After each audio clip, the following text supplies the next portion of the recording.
All right, moving on to cones. They have a nice little illustration here. They say the cones and the cylinder have the same base and height. It takes 3 cones full of rice to fill the cylinder. So in other words, if they're the same height, you take the volume of the cylinder, and that is going to be 3 times the volume of the cone. All right, and if you divide both sides by 3, you'll have 1/3 times the volume of the cylinder, and that equals the volume of the cone. All right, and that leads us into the formula. The volume of a cone is 1/3 the product of the area of the base and the height of the cone. So capital B is the area of the base, and H is the height.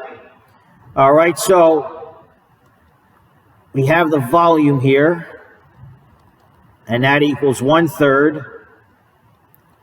And B is the area of the base, but the base of a cone is a circle. All right, and we know that the area of a circle, the formula is just pi r squared. So in place of capital B, you can just plug in pi r squared, and that's times the height h.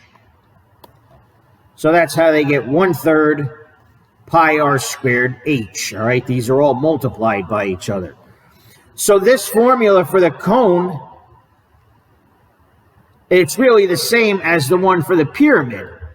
Okay, you can just get more specific by plugging in the formula for the area of the circle. So just like the pyramid, capital B is the area of the base. Okay, and the base for the cone is a circle. So the area for the base is just pi r squared, like we said. And the height h, it starts at a vertex, and it goes straight down to the center of the base, and it makes a right angle. It's perpendicular. The height is perpendicular to the base. Okay, so this is for a right cone where the vertex is directly above, in line with the center of the base. All right, and just for your information, it says a cone-shaped structure can be particularly strong as downward forces at the vertex are distributed to all points in its circular base. All right, it says the covering on a TP rests on poles that come together like concurrent lines. The resting structure approximates a cone. Okay, if the TP pictured is 12 feet high with a base diameter of 14 feet, what is its approximate volume? All right, let's take a look. All right, they said it's 12 feet high, so I'm going to attempt to draw in the height here. All right, and it goes right to the center, and it makes a right angle with the base. So this is 12 feet right here. So I'll just make a note on the side that the height is 12 feet. Okay, and it said the diameter is 14 feet. So the diameter runs from one end of the circle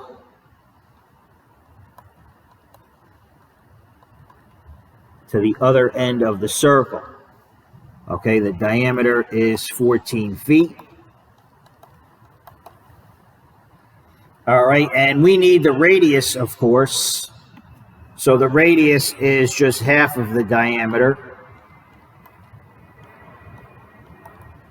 So half of 14, of course, is just 7. All right, so we want to find the volume of the cone. And we said it's the same basic formula. So the volume of the cone, it's the same as the volume of the pyramid, and that is 1/3 base times height. So that's going to be 1/3, and we know the base of the cone is a circle. The formula for the area of a circle is just pi r squared, and that's times h. All right, so in place of b, I just plugged in pi r squared. And now we're in business. We have 1/3 times pi times r squared. We said that r was 7, so r squared is going to be 7 squared. And the height h is 12. So in place of h, we're going to put 12, okay? So pi was just pi. R squared is 7 squared, and the height was just 12. All right, on the calculator, I'll use the pi key, pi times 7 squared times 12. Okay, so pi times 7 squared times 12. And then at the end, I'll divide by 3. And I get 615.75. In their answer, they did nearest whole number. So you look at the first decimal. If it's 5 or more, you can round it up. So 615 is going to become 616. All right, and the units in the problem, you have to make sure they match. They were both in feet.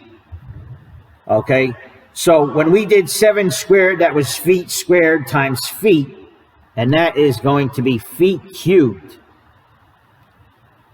Okay, so remember the units for volume are going to be cubed, or to the 3rd power. So that's 616 feet cubed.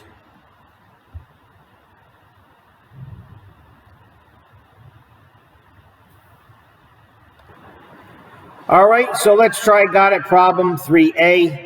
The height and the radius of a child's TP are half of those of the TP in problem 3. What is the volume of the child's TP to the nearest cubic foot? Okay, so in problem 3, the height was 12, so we have to take half of 12 for the height. And the radius was 7, take half of 7 for the radius. And once again, use 1/3 pi r squared h. Please try it.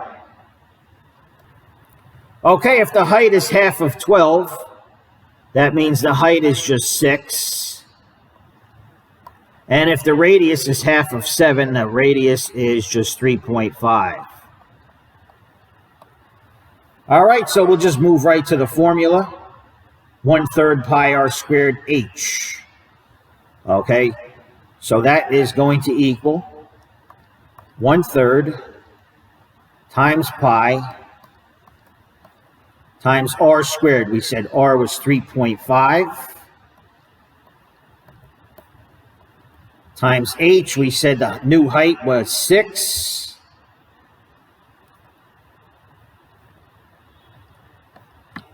Okay, so I'm going to do on the calculator, use the pi key. I'll do pi times 3.5 squared times 6. And at the end, I'll divide by 3. Click equals, and I get 76.96. All right, 76.96. And to the nearest whole number, you look at the first decimal. If it's 5 or more, you round it up, so the 76 becomes 77. All the units were in feet, so that is going to be feet cubed.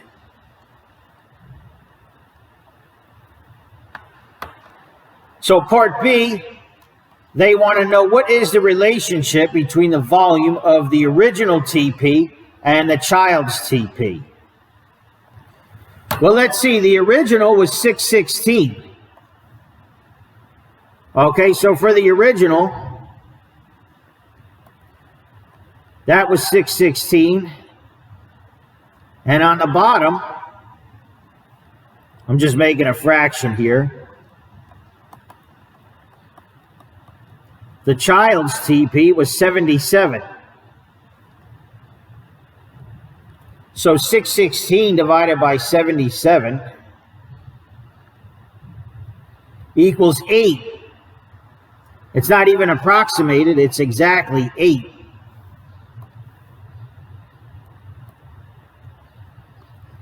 So the original is 8 times bigger.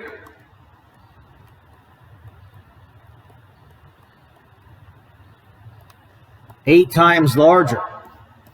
Okay? And the reason that is, we took half the height and half the volume, right?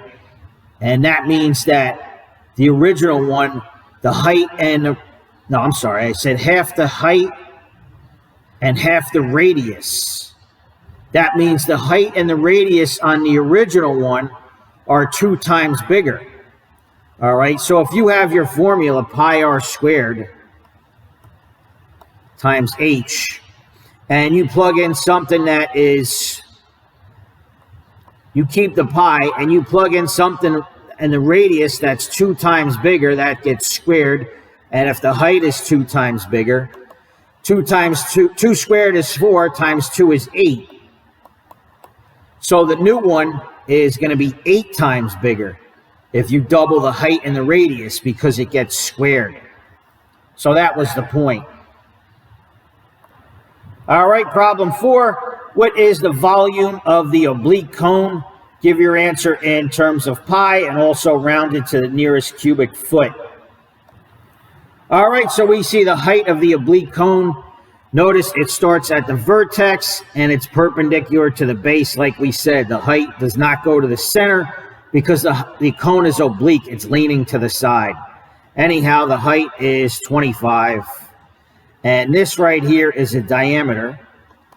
To find the radius, you have to do half of the diameter. So that's just going to be half of 30, which of course is 15. All right, so the volume for the cone, we said it's 1/3 pi r squared h,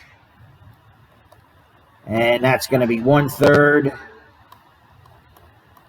times pi times r squared, so that's 15 squared,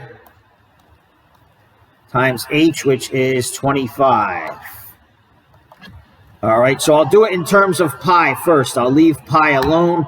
I'm going to do 15 squared times 25 divided by 3. 15 squared times 25 divided by 3. And I get 1875 times pi. Okay, and then if I multiply pi through, just do times pi, use the pi key, I get 5,890. And really, I had to round off to the nearest whole number. So 5,890. And the units were in feet. So that's going to be feet cubed. Okay, so both of these answers are correct. It's just that one answer is rounded off.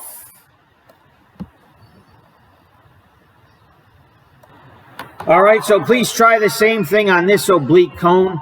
Leave it in terms of pi and then round off to the nearest whole number. All right, so we can see the height of this oblique cone is 12 meters. And this right here is the radius, that's just 6. All right, so we have 1/3 pi r squared h. And that's going to be 1/3 times pi.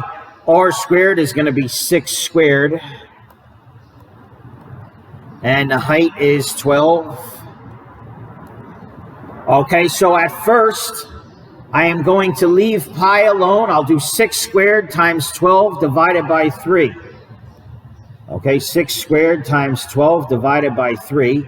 And I get 144. And that was times pi. The units were in meters, so this is going to be meters cubed. And if I multiply it through 144 times pi, I get 452 when I round off. And that is also in meters cubed. So one is rounded off, and the other answer is in terms of pi.